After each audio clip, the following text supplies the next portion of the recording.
Good morning friends. In geometry first chapter we have to see exercise 1.2 and that 1.2 exercise example number 7 we have to see. Listen बच्चों, ये exercise जो solve कर रहे हैं इसमें हमने कौन कौन से थ्योरम यूज किए हैं? Basic proportionality theorem, converse of basic proportionality theorem, angle bisector theorem, converse of angle bisector theorem, intercept made by three parallel lines and their transversal. ये सभी थ्योरम हम इस एक्सरसाइज में यूज कर रहे हैं. तो हम जो 7 नंबर वाला एग्जाम्पल देख रहे हैं, लक्षात घ्या मुलांनो, विद्यार्थ्यांनो, की हे जे एक्झाम्पल्स आहेत हे पेज नंबर 14 वरचा 7वं एक्झाम्पल आहे. यासाठी तुम्हाला पुस्तकाची गरज आहे. एक्झाम्पल जे आहे ते पेज नंबर 14 वरचं आहे. तर 7वं एक्झाम्पल काय आहे, तिथे काय दिलेलं आहे, आकृती अशी दिलेली बघा. 3 रेषा एकमेकींना समांतर आहेत. AB,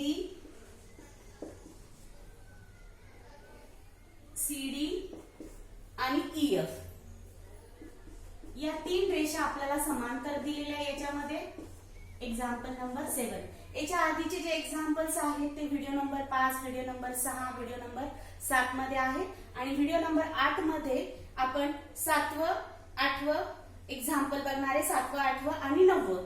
तर बघा 7व्या एक्झाम्पल मध्ये काय दिलेलं आहे, AB ही CD ला पॅरलल आहे आणि CD ही EF ला पॅरलल आहे.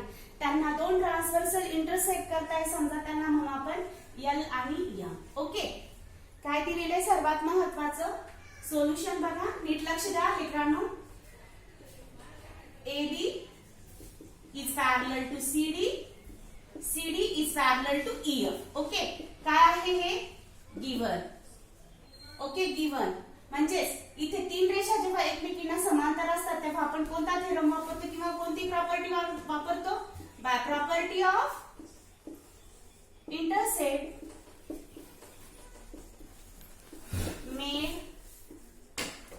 Bye 3 parallel lines and their transversal. जेव्हा 3 रेषा एकमेकींना पॅरलल आहे म्हणजे by property of intercept made by 3 parallel lines and their transversal. कसं घेतो आपण? ह्या साइडने घेतलं, AC अपॉन CE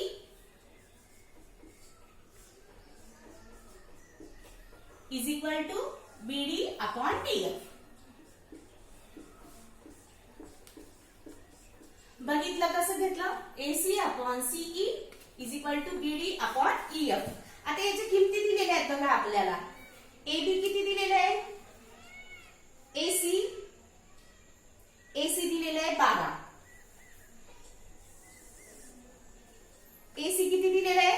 12. त्याच्यानंतर CE किती दिलेलं आहे? X. ती आपल्याला फाइंड आउट करायची. ठीक आहे. त्याच्यानंतर BD दिलेली आहे 8 आणि DF दिलेली आहे 4. हे बघा फिगर मध्ये असं दिलेलं आहे 8 4. इथे AC 12 आणि X ची किंमत आपल्याला फाइंड आउट करायची. कुठून घेतल्या ह्या किमती आपण? गिवन मधनं. कुठून घेतल्या? गिवन मधनं. आता नीट लक्षात घ्या. ओके, गिवन मधनं ह्या किमती घेतलेल्या आहेत म्हणजेच आपल्याला X ची किंमत काढायची तर आपल्याला काय करावं लागेल इथं? By cross multiplication. By cross multiplication म्हणजे 12 into 4 is equal to 12 into 4 is equal to X into 8. आपल्याला कशाची किंमत काढायची? X ची. X कुठे? उजव्या बाजूला. तर आपल्याला X हे उजव्या बाजूलाच ठेवावं लागेल, पण त्याच्याबरोबर जे 8चं रिलेशन आहे ते कशामध्ये? गुणाकारामध्ये. जेव्हा ते डाव्या बाजूला येईल तेव्हा ते कुठे जाईल? भागाकारामध्ये. म्हणजेच 12 into 4 upon 8 is equal to X. तुम्हाला माहिती आहे तुम्ही बेच्या पाड्याने भाग देऊ शकता कारण हे सगळे कोणते नंबर आहे? इव्हन नंबर म्हणजे सम. मग याला समसंख्येनेच भाग जाईल. समजा 4 1 4 4 2 8 4 1 4 4 2 8 बेनी भाग द्यायचा. बे सकून 12 म्हणजे therefore x is equal to किती आले? 6. x ची किंमत किती आली? 6. तुम्हाला x ची किंमत पण काढायची होती आणि त्याच्याबरोबर तुम्हाला काय काढायचं सांगितलेलं AE म्हणजे x ची किंमत काढायची होती. x म्हणजे कोण मग CE is equal to x is equal to 4. हे आलं तुमचं पहिलं सोल्युशन. आता नीट लक्षात घ्या, तुम्हाला x ची किंमत काढून तुम्हाला AE ची किंमत काढायची होती. मग आता AE ची किंमत कशी काढायची? AE ची किंमत कशी काढायची नीट लक्षात घ्या.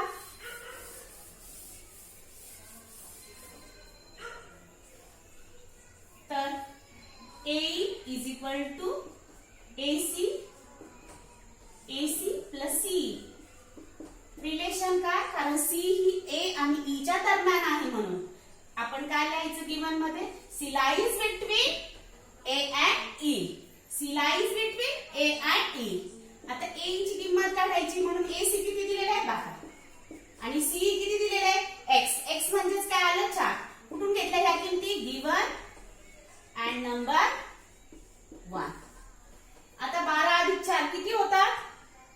सॉरी, x ची किंमत किती आलेली तुमची 6. सॉरी, x ची किंमत किती आली आहे 6. 12 अधिक 6 किती झाले?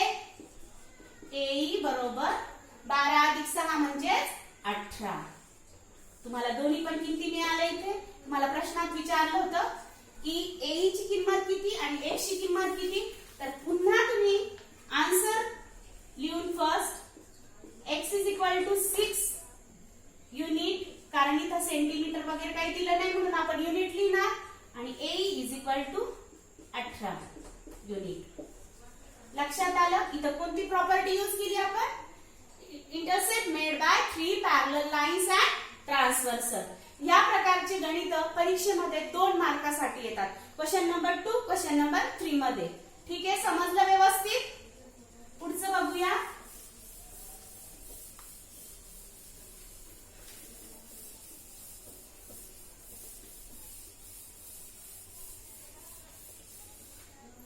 Example number 8. Example number 8. आता एक्झाम्पल नंबर 8 मध्ये काय दिलंय की LMN नावाचा ट्रायंगल दिलाय. LMN नावाचा ट्रायंगल दिलाय. कोणता ट्रायंगल दिलाय? LMN नावाचा ट्रायंगल दिलाय. LMN.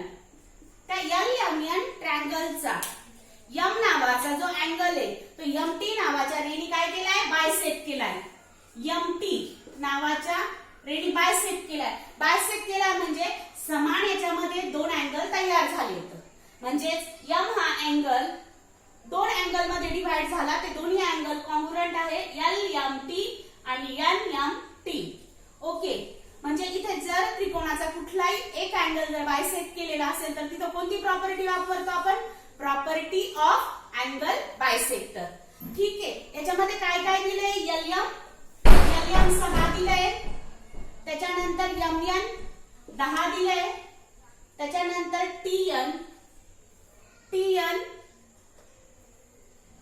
8 दिलंय आणि तुम्हाला विचारलंय LT. काय विचारलंय? LT. तुम्हाला LT फाइंड आउट करायचं. इथं लिहिताना लिहायचं सोल्युशन मध्ये.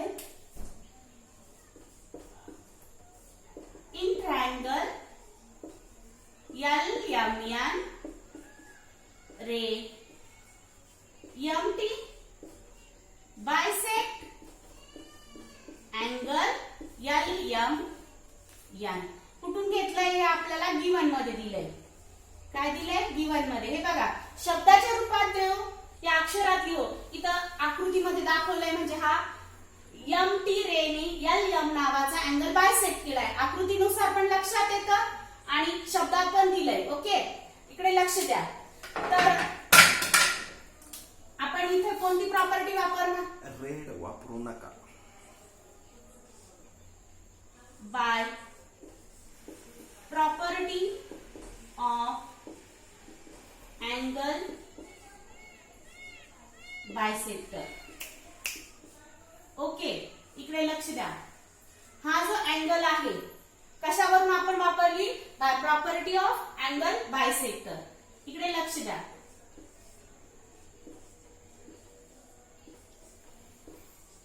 आता नीट लक्ष द्या. कशी वापरणार प्रॉपर्टी? कसं घेणार?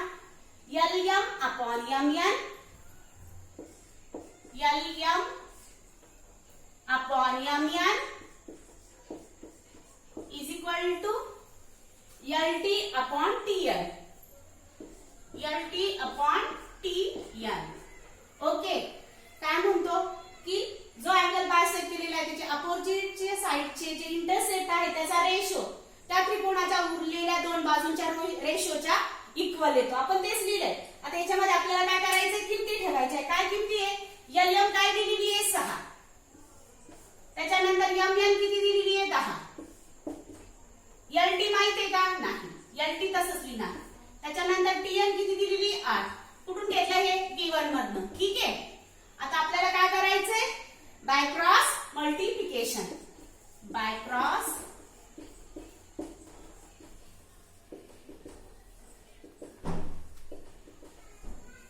Six into 8 is equal to 10 into LT. हे बघा, ह्या प्रकारच्या गणितामध्ये डावी बाजू उजवीकडे लिहिली काय आणि उजवी बाजू डावीकडे लिहिली काय एकच आहे. ठीक आहे, क्रॉस मल्टिप्लिकेशन करताना आता हे 10 जे उजव्या बाजूला ते गुणाकारात येते, डाव्या बाजूला येताना कुठे जातील, डिव्हिजन भागाकारात, LT. हे सर्व इव्हन नंबर आहे, त्याच्यामुळे भाग देताना नीट लक्षात घ्या. हे बघा, बेच्या पाड्यात आहे, 2 चोक 8, 2 पंचे 10, 6 चोक किती येतात 24. खाली डिनॉमिनेटरला जे आहे ते काय आलंय, 5 आलंय. आता 5 च्या टेबल मध्ये तर 24 आहेत का, 5 च्या टेबल मध्ये 24 आहेत का, नाही. पण नीट लक्षात घ्या, आपल्याला इकडे दाखवते मी. हे बघा, 5 ने 24 ला भाग द्यायचा आहे. कसा जाईल, 5 च्या पाड्यात तर 24 नाहीये, पण 5 चोक किती आहे, 24 पेक्षा लहान संख्या, 5 चोक 20. ठीक आहे, खाली किती आले 4. आता इथं संख्याने काहीच नाही, मग वरून काय घ्यायचं, 0 घ्यायचं. जेव्हा आपण 0 घेतोय तेव्हाच इथे काय द्यायचं, पॉइंट द्यायचा. काय द्यायचा, दशांश द्यायचा. 5 च्या पाड्यामध्ये 40 आहे. आता 5 8 40, तर 24 भागिले 5 ची किंमत किती आली मग LT ची. Therefore LT is equal to 4.8. नीट लक्षात घ्या, इथेच हे गणित संपलं. हे गणित पण 2 3 या प्रश्नामध्ये येतं. A B या कुठल्याही बीट मध्ये पडू शकतं. हे गणित किती मार्काला येतं, तर 2 मार्काला येतं. प्रत्येक ठिकाणी देयरफॉर तुम्ही लिहित जा, परत आन्सर लिहित जा. आन्सरला रेक्टँगल बॉक्स करत जा. हे बघा, परीक्षेमध्ये फक्त एकच पेन यूज होऊ शकतो. एकतर तुम्ही ब्लॅक पेन यूज करू शकता किंवा ब्लू पेन यूज करू शकता. पण तुम्हाला जर अंडरलाईन वगैरे करायचं असेल तर तुम्ही तिथे पेन्सिल यूज करू शकता. पुन्हा एकदा सांगते की LM या ट्रायंगल मध्ये MT नावाच्या रेनी LM नावाचा अँगल बायसेक्ट केलेला होता. हे आपल्याला गिवन आहे. जेव्हा या प्रकारचं गिवन असतं, कोणत्याही त्रिकोणामध्ये जर एक अँगल बायसेक्ट करून दिलेला असेल तर तिथे आपण कोणती प्रॉपर्टी वापरतो, by property of angle bisector. Angle bisector property काय आहे, तर अँगल बायसेक्ट जो असतो त्याची अपोजिटची जी साइड असते तिचे इंटरसेप्टचा रेशो हा त्या त्रिकोणाच्या उरलेल्या दोन बाजूंच्या रेशो इतका येतो. ते आपण फॉर्म्युला लिहिले. हे तुम्हाला फॉर्म्युले पाठ पाहिजे. म्हणजे अँगल बायसेक्टरचा फॉर्म्युला काय येऊ शकतो, पीपीटीचा फॉर्म्युला काय येऊ शकतो, या प्रकारचा इंटरसेप्ट मेड बाय 3 पॅरलल लाईनचा फॉर्म्युला काय येऊ शकतो. कुठलाही गणित त्याच्यात फक्त किमती बदलून. इथे LM नाव आलेलं आहे, परीक्षेत तुम्हाला ABCD नाव येईल. इथे तुम्हाला किमती 10 8 6 आलेलं आहे, तिथं 15 6 9 येऊ शकतात. तुम्हाला जर थेरी व्यवस्थित माहिती असेल आणि तुम्ही चांगली प्रॅक्टिस केलेली असेल तर तुम्हाला कुठलंही गणित सॉल्व्ह होऊ शकतं. या प्रकारे हे गणित 2 मार्काचं आहे. यातच थोडंसं मॉडिफिकेशन. पुढचं जे गणित आहे ते अँगल बायसेक्टर वरच आहे, पण तिथे आपल्याला थोडं अल्जेब्रा सारखं सोडवायचं आहे. जसं लिनियर इक्वेशन आपण जसं सोडवतो त्या प्रकारे. घाबरून जायचं नाही. जिथं एक म्हणजे व्हेरिएबल दिलेलं असतं, इक्वेशन दिलेलं असतं, आपण त्याला linear equation with one variable म्हणतो. हे बघा, x-2 x+2 किंवा y-1 y+2 या प्रकारचं गणित दिलं तर घाबरून जायचं नाही. ते ह्याच मेथडने सॉल्व्ह करायचं. फक्त त्याची तुम्हाला बेसिक ज्या प्रॉपर्टीज आहे किंवा ऑपरेशन्स आहेत ते यायला पाहिजे. आता बेसिक ऑपरेशन्स कोणकोणते, बेरीज, वजाबाकी, गुणाकार आणि भागाकार. आतापर्यंत मी तुम्हाला 1.1 शिकवलं, 1.2 शिकवलं. फक्त जे जॉमेट्रीचा आधार आहे, पण गणित सॉल्व्ह करण्याची पद्धत तीच आहे. बघा प्रत्येक ठिकाणी काय येतंय, बेरीज येते किंवा गुणाकार येतोय किंवा क्रॉस मल्टिप्लिकेशन येतंय किंवा भागाकार येतोय. हे सगळं बेसिकच आहे. प्रत्येक गणित फक्त किमती बदललेल्या असतात आणि नावं बदललेली असतात. तर पुढचं गणित बघूया आपण 9.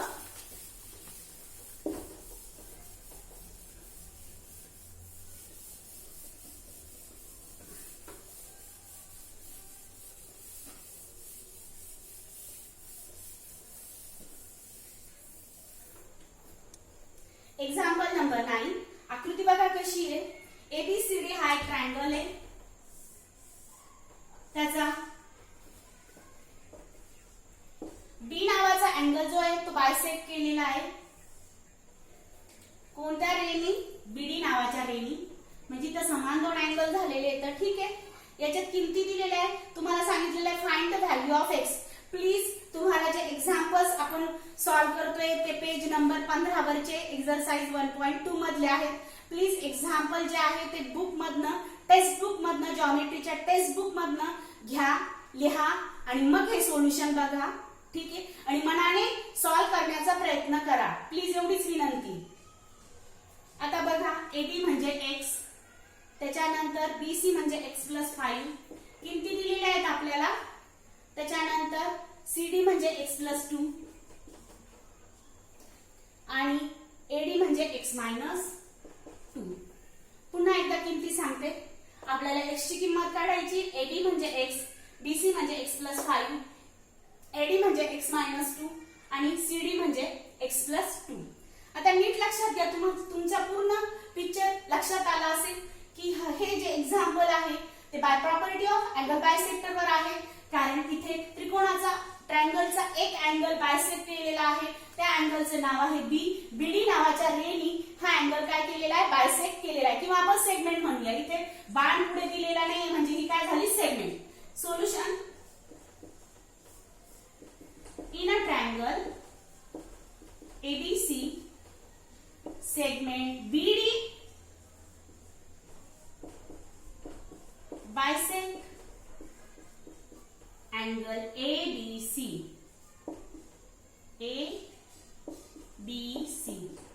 गिवन. कुठून घेतलं, गिवन. ओके, याने आपल्याला दरवाजा उघडला थेरमचा. कोणता theorem? By property of angle bisector theorem. काय म्हणतो अँगल बायसेक्टर? अँगल बायसेक्ट केलेल्या अपोजिटच्या साइडचा रेशो ह्या इक्वल टू हा त्या त्रिकोणाच्या उरलेल्या त्या 2 बाजूंच्या रेशो इतका येतो. म्हणूनच AB upon BC is equal to AD upon BC. ठीक आहे, काय येणार? AB upon BC is equal to AD upon DC. किंवा तुम्ही असं पण लिहू शकता, जे मी उजव्या बाजूत लिहिलंय तुम्ही कोणत्या बाजूत लिहायचं, डाव्या बाजूत. डाव्या बाजूत काय येणार मग तुमचं? जे डाव्या बाजूत आहे ते उजव्या बाजूत पण लिहू शकता, जे उजव्या बाजूत आहे ते डाव्या बाजूत पण लिहू शकतात. मी असं लिहिलंय AB upon BC is equal to AD upon DC. Simple जातं. 2 लाईन घ्या आणि त्याचे इंटरसेप्ट अपोजिट साइडच्या अँगलच्या अपोजिट साइडचे इंटरसेप्ट. हे बघा AB ची किंमत काय दिलेली आहे? AB is equal to x, BC is equal to x+5. थोडं अल्जेब्रा सारखं वाटायला हे. इज इक्वल टू AD ची किंमत काय आहे? x-2 आणि x+2. कुठून घेतलं, गिवन. याच्यामध्ये काहीही कॅन्सल होत नाहीये. तुम्हाला क्रॉस मल्टिप्लिकेशन करावं लागेल. ओके, बाय क्रॉस मल्टिप्लिकेशन आपण ह्या किमती गिवन मधनं घेतल्या म्हणजे डायग्राम मध्ये दाखवल्या होत्या गिवनच्या. ठीक आहे, बाय क्रॉस मल्टिप्लिकेशन